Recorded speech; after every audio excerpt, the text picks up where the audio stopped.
আপনি একটা কথা বলেছেন মাননীয় স্পিকার যে এটা শাহবাগ না, আমরা কিন্তু শাহবাগ থেকেই উঠে এসেছি মাননীয় স্পিকার, এবং শাহবাগের সত্তা নিয়ে আমরা এখানে দাঁড়িয়েছি। শাহবাগের সত্তা সবকিছু আমাদের ঠিক থাকতে হবে, বাট নরমটা রাখতে হবে পার্লামেন্টের। জনগণকে আমি জানাতে চাই, যেই সরকার তার সামনের চেয়ারে বসা নারীদের সাংবিধানিক অধিকার রক্ষা করে না, সমান চোখে দেখে না, সেই সরকার কিভাবে সারা বাংলাদেশের নারীদের অধিকার রক্ষা করবে?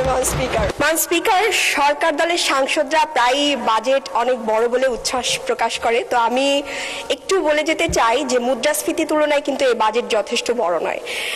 মান স্পিকার, রাজনীতিতে যুক্ত হওয়ার আগে আমি পেশাগত জীবনের পাশাপাশি ফ্রি চিকিৎসা দিতাম গর্ভবতী নারীদের। তো আমি যখন রাজনীতিতে আসি তখন তারা আমাকে প্রশ্ন করেছে, আপু আপনি তো চলে যাচ্ছেন, আমি প্রায় 30,000 গর্ভবতীদের চিকিৎসা দিয়েছি, বিনামূল্যে পরামর্শ দিয়েছি, আপনি তো চলে যাচ্ছেন, এখন তো আমরা এই সুবিধা থেকে বঞ্চিত হব। তখন আমি তাদেরকে কথা দিয়ে এসেছিলাম এবং খুব বড় গলায় আমি কমেন্টও করতাম যে আমি যদি নীতি নির্ধারণী পর্যায়ে যাই বা আমি যদি সংসদে যাই, আমি এমন নীতি বাস্তবায়ন করব যেখানে বাংলাদেশের 30,000 নয় 30 লক্ষ মায়েরা নিরাপদে সন্তান প্রসব করতে পারবে।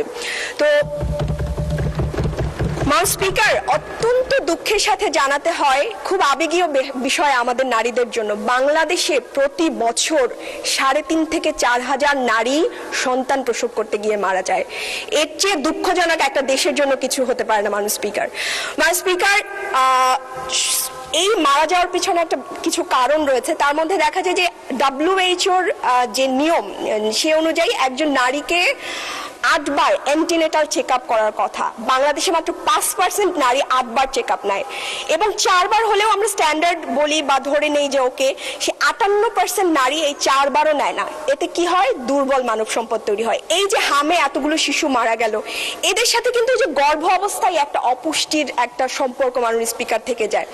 তো আমি আপনার মাধ্যমে আমি বরাবরই বলেছিলাম যে আমি এমন স্বাস্থ্যনীতি চাই যেই স্বাস্থ্যনীতিতে একজন মা যখন প্রসব বেদনায় কাঁদবে, রাষ্ট্র তার হাত ধরবে, এবং পার্শ্ববর্তী দেশ শ্রীলঙ্কা এই কাজটা করে।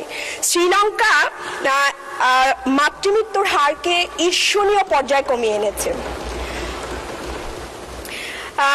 সেই শ্রীলঙ্কার কাছাকাছি আমি একটা মাননীয় সদস্য, আপনার সময় শেষ, আমি আপনাকে আরো 3 মিনিট বাড়িয়ে দিলাম। স্পিকার, এই মহিলা সাংসদ হিসেবে সংরক্ষিত আমরা কিন্তু এখানকার সবচেয়ে আদরের। 3 মিনিটের জায়গায় আমি চাইলে আরেক মিনিট আপনি আপনার পক্ষ থেকে দিতে পারেন মান স্পিকার।